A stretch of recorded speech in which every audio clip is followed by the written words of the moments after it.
Welcome to Unpack English. Today, we're going to learn a fast and effective way to check your English level using free online resources and YouTube videos. This will help you understand where you are now and what you need to practice next to improve. It's a simple method anyone can use, so let's get started.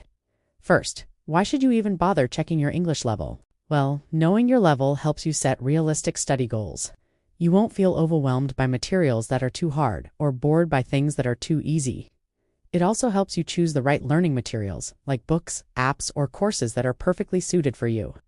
Most importantly, it allows you to track your progress over time, which is incredibly motivating. You've probably heard of levels like beginner, intermediate, and advanced, or maybe the CEFR scale, which goes from a 1 to C2.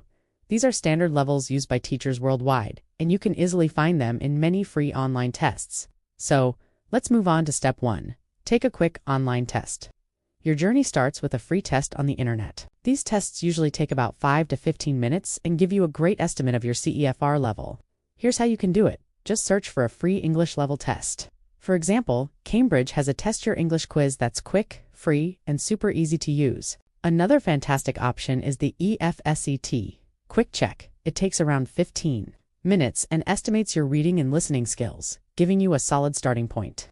You can also try other free tests on sites like NZEM or Test English, which often cover grammar, vocabulary, and reading. A quick tip: always be honest with your answers. Don't guess if you don't know. That's how you'll get the most accurate estimate of your true level. Next up, step 2. Use YouTube videos to self-check your understanding. This is a really practical way to see how your skills hold up in a real-world context. Here's how it works. Go to YouTube and search for videos like, "What is your English level? Take this test." These videos often include listening questions, followed by explanations, so you can check your answers right away. A good strategy is to watch videos that match the level you got from your online test first, like an A1, B1, or B2 level test.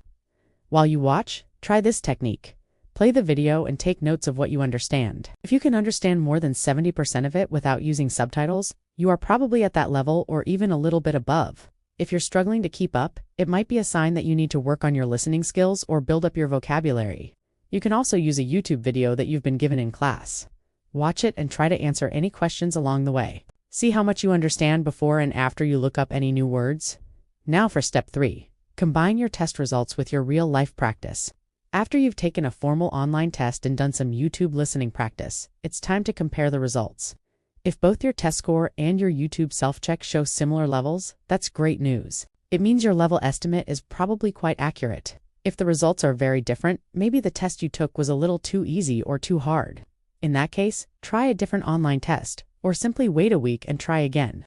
And remember, your English level isn't just a number or a grade. It's really about how well you can use the language in real, everyday situations. Finally, here are a few fast tips to help you improve and measure your level over time. First, set a weekly goal for yourself. For example, you could aim to take one online test and watch 2 level check videos each week. Second, try recording yourself speaking for a minute or 2 and then listen back for self-review. And third, keep a vocabulary list of new words you learn and make sure to review it every week. So, now you know how to quickly check your English level using simple online tests and fun YouTube videos. I encourage you to try these tools, track your progress, and keep practicing every week. Thanks for watching, and I'll see you next time on Unpack English.